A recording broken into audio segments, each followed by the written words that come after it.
Welcome back, it's me, Lou. I'm here for another action figure unboxing and review, and today from McFarlane Toys in their DC Multiverse line, we are featuring Batman, as he appeared in Batman vs. Superman, Dawn of Justice. So what we have here is the Ben Affleck portrayed Batman. I found this at my local Target 2 days ago, and today is March 2nd, 2024.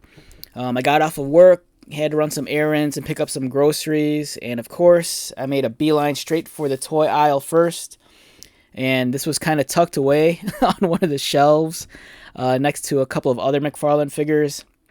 I immediately snatched it up because this is a figure I've been wanting, and I think it looks great. It's a fantastic looking Batman. I do have some minor reservations about it, but I think if you're waiting for this, I don't think you'll be disappointed. It looks great. Multiple accessories. He comes with a pair of batarangs, his grappling gun. Looks like 2 closed fists, and it appears he comes with a cloth cape. And on the back, we have the very iconic image from the film or the movie poster. We have the Henry Cavill Superman staring down the Ben Affleck Batman. And it looks great. But before we begin, I have some other action figures I want to take out. So years ago, Mattel had the DC license, and they produced their own line of figures for the film, and I have a couple of those on me right now. This is from their DC Comics Multiverse line. It was previously known, I think, as DC Classics Universe. It went through a couple of different name changes, but toward the end, the packaging kind of moved from the yellow cards with the giant bubbles to like the smaller boxes, like here with the red, and then eventually I think it transitioned from the red to the blue boxes. I think during the last year. This figure came out back in 2015, so you're looking at a figure that's, geez, like 9 years old. That like totally blows my mind. It seems like yesterday that I just bought this. So this is the Mattel version of the Ben Affleck Batman from the same film. It's a wonderful looking figure. This is kind of along the same lines as, in terms of the detail and the articulation, it's pretty much in line with Mattel's Movie Masters, if you remember that line of toys. It's a beautiful looking figure. You know, it retains Batman's gray and black color scheme. The one noticeable difference between this figure and the one we see here is that the McFarlane one has the gold belt. And you can't see it on camera, but the shade of gray here is actually more of like a tinted blue than like a pure gray. And I kind of have a feeling that might be intentional because McFarlane's kind of known for doing a lot of repaints. And there's a part of me that thinks in time they might do maybe a gold label or a collector edition of this figure with the proper color scheme, with a more proper gray and maybe a plastic cape instead of a cloth one. Side by side here, the figures, the details are very similar. There is differences in the utility belt, especially the colors. I do like how the McFarlane one has the hyper detailed texture on the bodysuit. I think that's a really, really nice detail. But there's a part of me that's just very fond of the original Mattel figure. I don't know what it is. I just love this line when it came out. And then there's the Henry Cavill Superman, the Gal Gadot Wonder Woman, and then the armored Batman. Instead of a build-a-figure, each figure had a piece of the grapple gun, and then you could assemble it here. I could never find all the pieces to actually make it, because if you noticed, this is comprised of 8 pieces, but this assortment here only has 4 figures. And then this is only figures 1 through 4, and then there was series 5, or the next series had figures 5 through 8. And I remember at the time, I think 1 or 2 of the figures in the second wave were kind of difficult to find. And then, in addition to this figure, there was a re-release, which had the unmasked Batman head.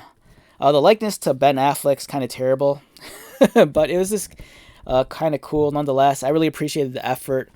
He did come with a different accessory and then the cowl piece over here. Again, pretty much identical figures with the exception of the head.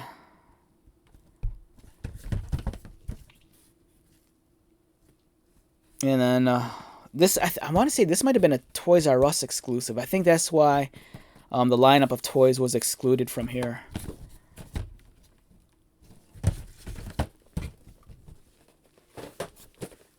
Alright, enough about that. Let's move on to the main event. We're going to unbox the McFarlane figure. That's what you're here for.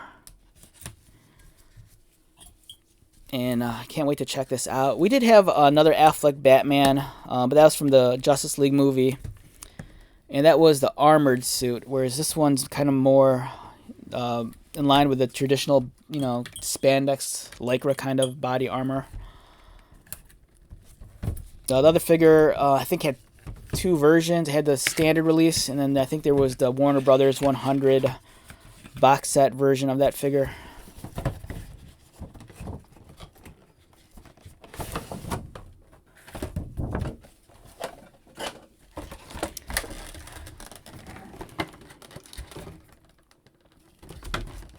Yeah, so first impressions. Oh yeah, don't forget display base and trading card. You don't want to accidentally throw those away. First impressions, the figure is really well done. The sculpting is beautiful. And as you could kind of see, it's not like a pure gray. It kind of has like almost like a light blue tint to it. It's kind of neat how there's some scratching on the emblem. It's almost like battle damage. I'm not sure if that's accurate to the film, but it's kind of a cool detail.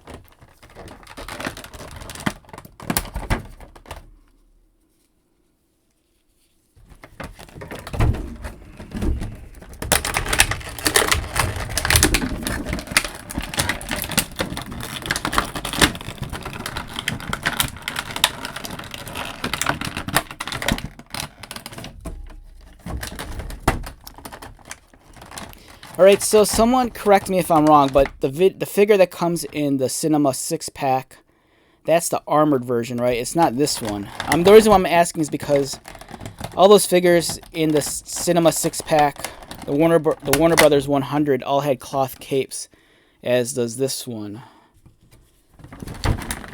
And I want to say, I'm pretty sure that's the armored version, not the Batman vs Superman costume, which we have right here. The head is really well done. There's some white residue on the cheeks, as you can see, and on the shoulders. I don't know what that is. I've had this issue before with some of the other figures. There's kind of like, I'm not sure if it's like a mold release agent or if it's part of, the chemicals from the factory, but it kind of has this like white powder on them. And I don't want to draw any conclusions, with Bruce Wayne being a millionaire playboy and always kind of like partying. That could be something else. But the head sculpt is great. The cowl looks amazing. Same with around the eyes and the mask, kind of have the crow lines and the wrinkles. The brow looks nice. The chin looks very Affleck-like.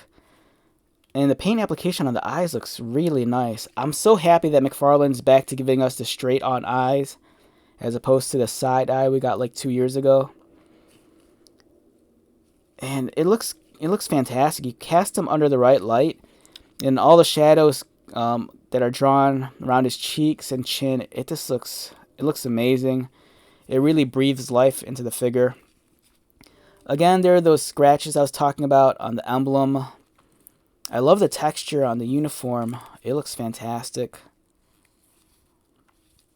There's the utility belt. He has the 3 fins on the gauntlet. Yeah, so overall it's a nice figure. I'm always conflicted with cloth capes.